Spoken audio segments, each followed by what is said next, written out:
bed? I'm not really, except for washing. But I wanted to talk to my friends and you came for I had a chance to make them listen. Oh, I'm sorry. Next time I'll come up the stairs very slowly so that I don't catch you out. Oh, I'd rather you weren't too slow. I like your coming here. Good. Well then, let's get started straight away.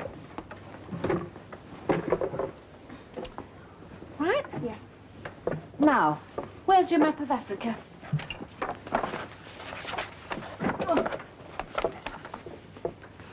Oh, Marianne, now you can do better than that. I know you can.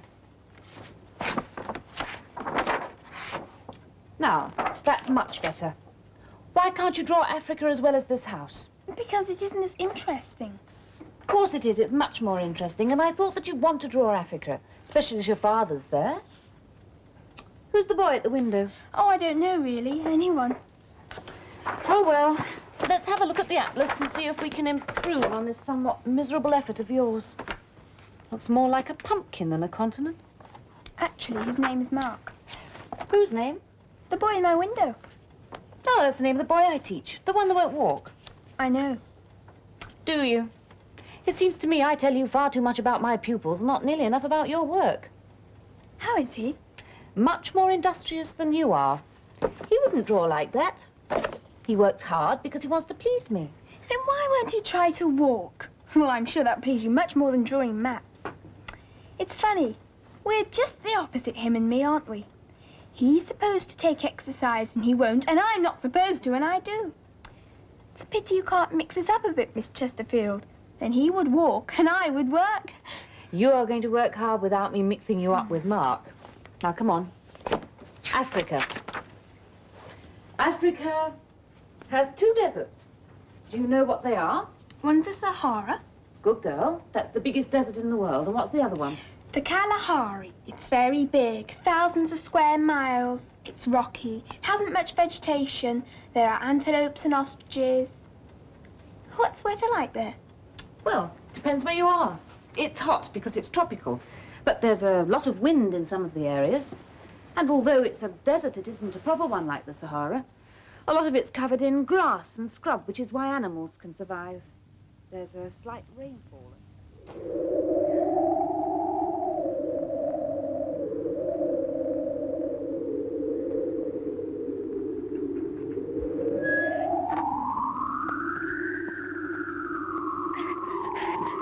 I don't want to.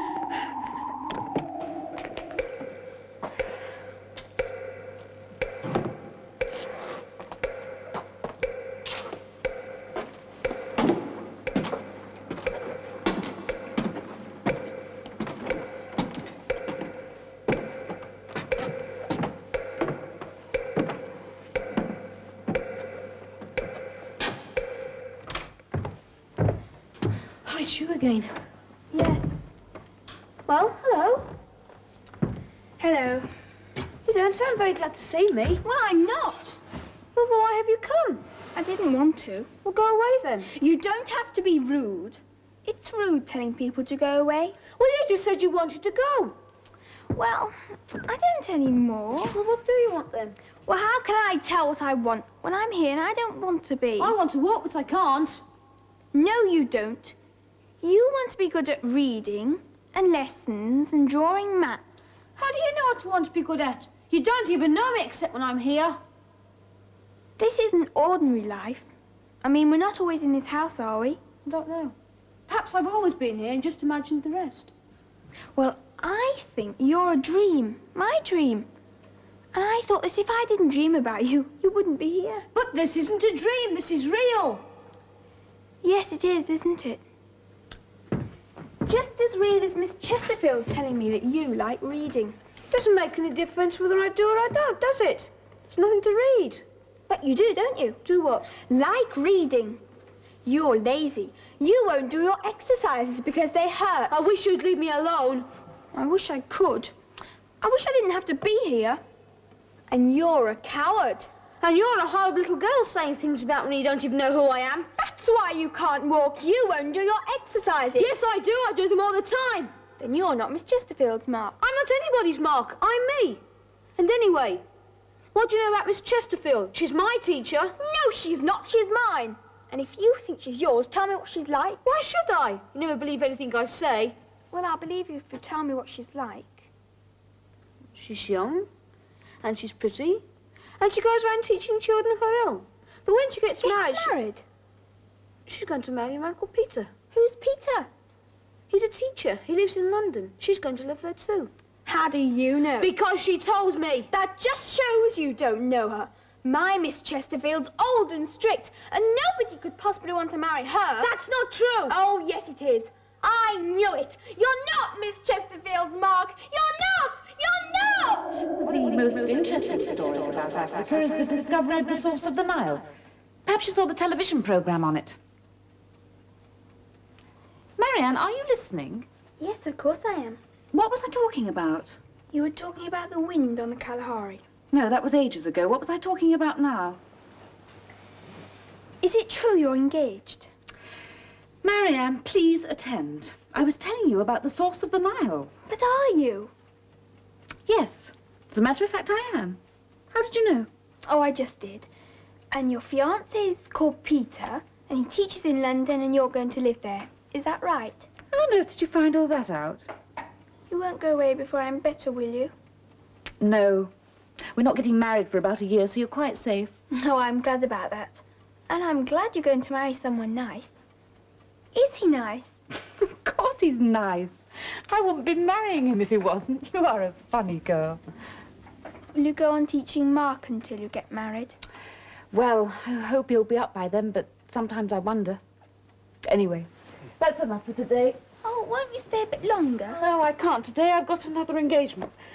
But I'll tell you a secret. What? Tomorrow's my birthday. Is it? So we'll have a nice, easy lesson.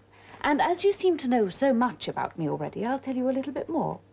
I'll tell you why I teach children who stay away from school.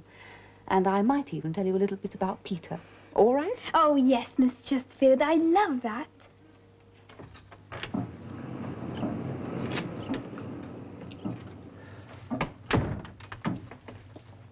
Have you got them? Will you get back into bed immediately? Yes, I have. I'll bring them out to you in a moment. Go on.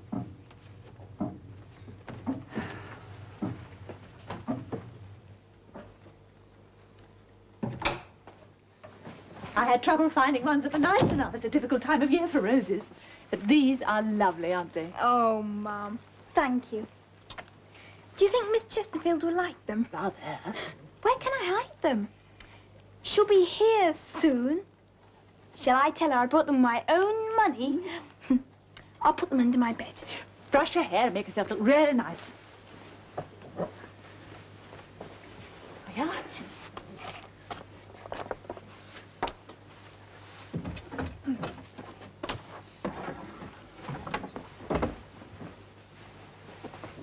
You look smashing. What shall I do until she comes? Read a book, darling. There's some music to keep you going. I hope Miss Chesterfield won't be long. If I don't get to the dentist on time, he won't see me. Marianne, I think I'd better go. You'll be all right by yourself for just a few minutes, won't you? All right, Mum, of course. I'll leave the door on the latch. Right?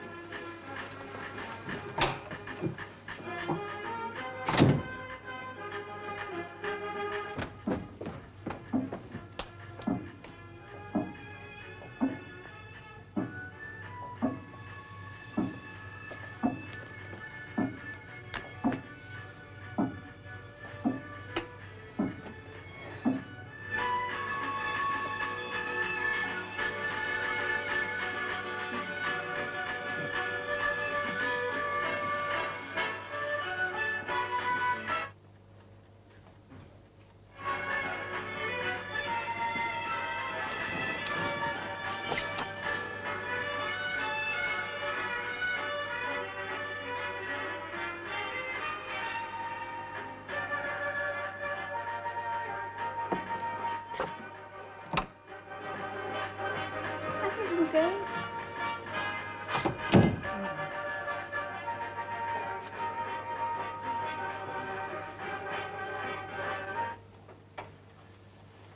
Oh, I do wish she'd hurry. So do I. I can't see what's keeping us so late today. So the other's 10. I think I better ring the dentist. Look, Mum, you go. I'll be all right, honestly. Oh, thank goodness, there she is. God bless, darling. Have a lovely day. Bye.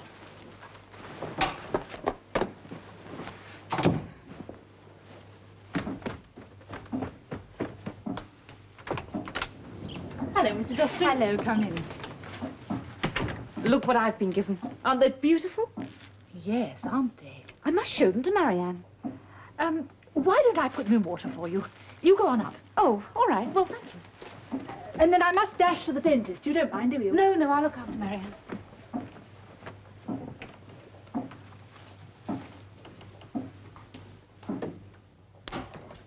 Sorry I'm late, Marianne. I know how annoying it is to be kept waiting. But Mark's mother rang and asked me to call in on my way here. And then it took longer than I expected. It's not your day for Mark. No. But as it's my birthday, Mark wanted me to call. I only intended to stay a short time, but he had such a lovely present for me, I couldn't hurry away. Wait a minute, I'll show it to you.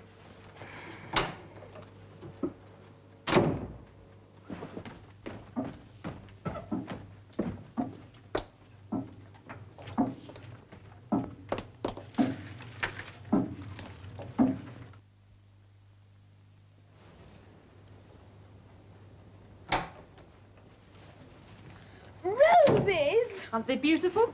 And Mark saved up his pocket money just for me. I'd like you to have some, Marianne. They'll look lovely in here. No, thank you. Mark won't mind a bit. I can easily spare some from such a big bunch. I don't want them. Why ever not? Because I hate roses, and I hate... Oh! Whatever is the matter, Marianne? Nothing. Well, there must be something the matter, or you wouldn't be crying. I want Mum. I'm afraid she's gone out. Can I help? No. Well, aren't you feeling well? No. Well, you were feeling all right when I came in. Has your leg started to hurt you? I don't know. Everything hurts. I just want to be left alone. I think I better call the doctor. I don't need a doctor. Oh, well, maybe not, but whilst I'm responsible for you, I'm not prepared to take the risk. I'll go and phone him.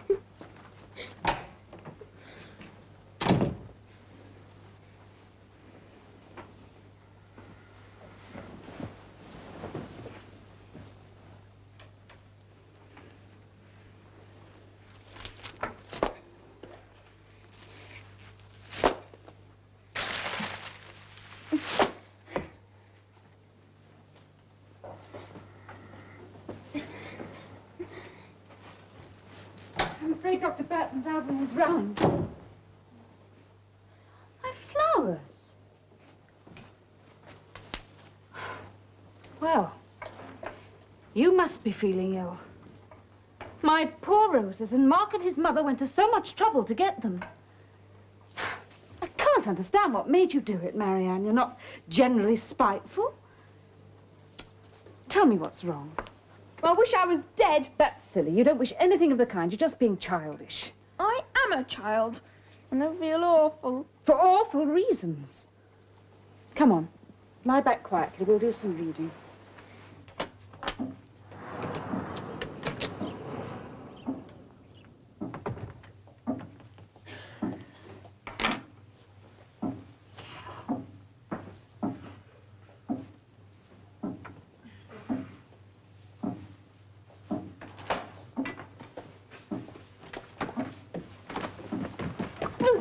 Miss Chesterfield, I thought you'd gone. No, I was waiting for you to come back, actually. I'm afraid Marianne's not feeling very well. I've called Dr. Burton's surgery. He said he'll come round this evening. Did anything happen to upset her? Well, I'm not sure. She suddenly got very temperamental, but there was nothing to account for it, not really. I hate Mark. I hate him. He's a beast, and you spoilt my present. I hate him more than anyone else in the world.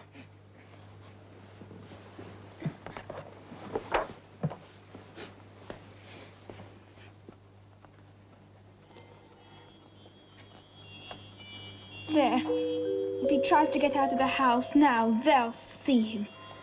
They'll watch him all the time. They'll never let him out.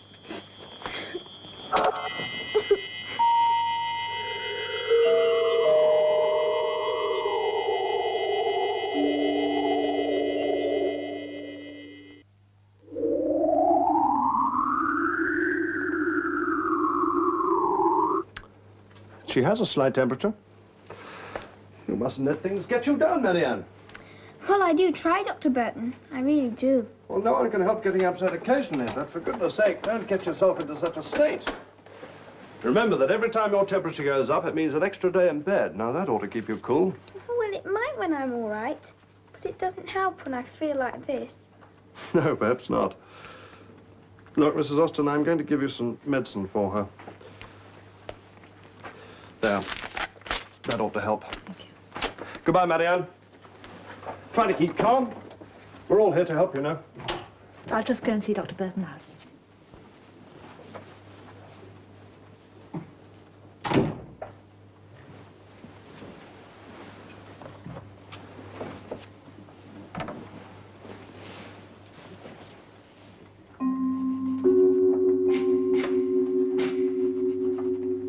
She seems to be an unusually volatile child.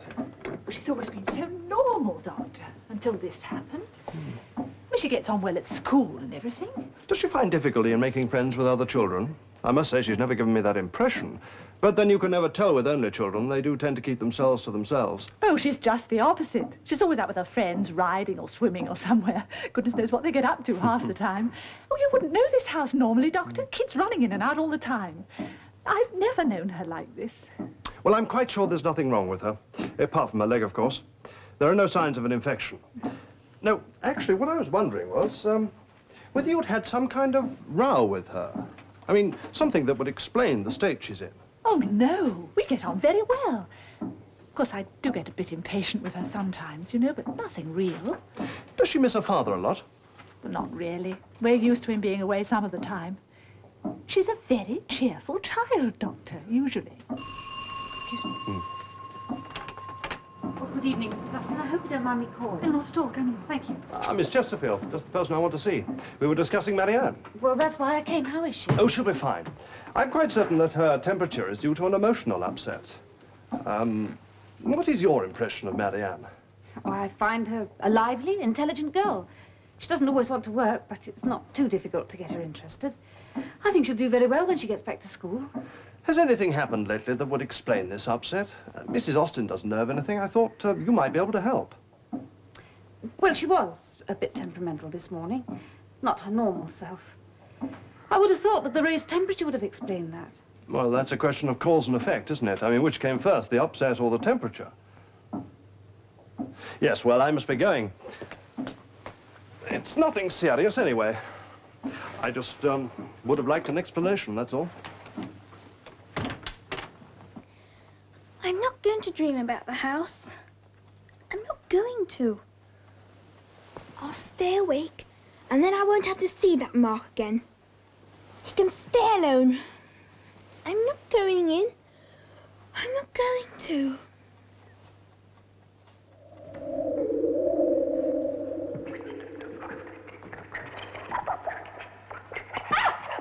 Who's that? Who's there? Why don't you speak? It's me. Who are you? It's me, Mark, silly. We've met before, but you never got around to telling me your name.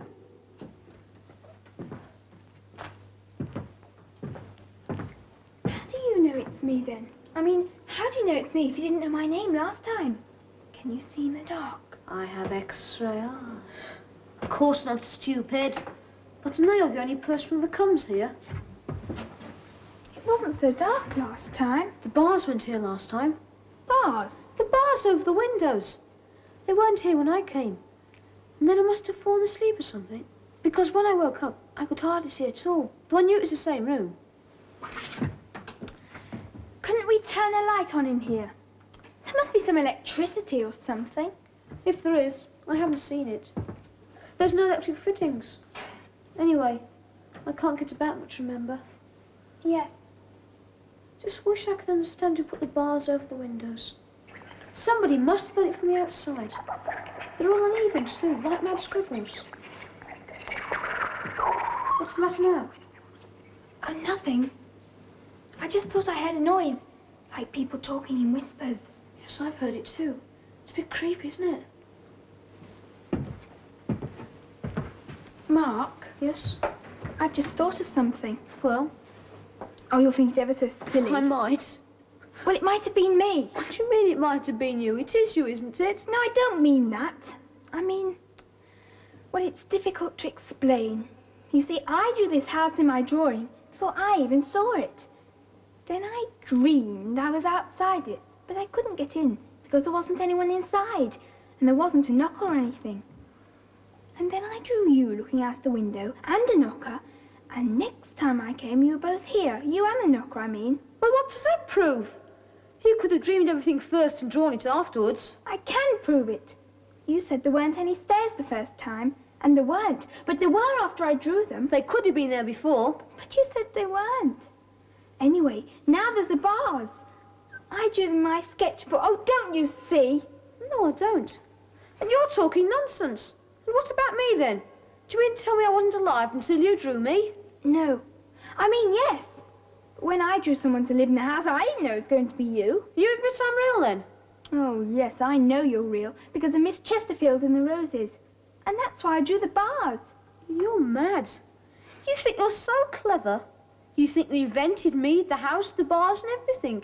You want to boss everything, pretending it's all part of your measly drawings. It is. All right, then prove it. How? Go and draw something useful with your drawings. Draw us some light, draw us outside this house, and draw me walking, then I'll believe you. I can't. But that's what I said. Only because I'm here and not there. You're showing off again. All right.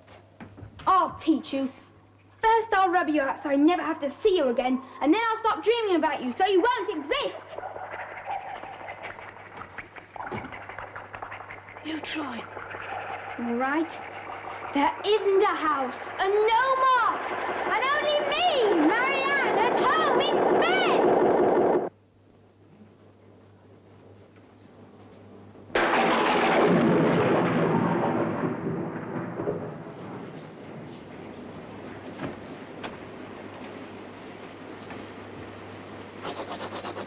There.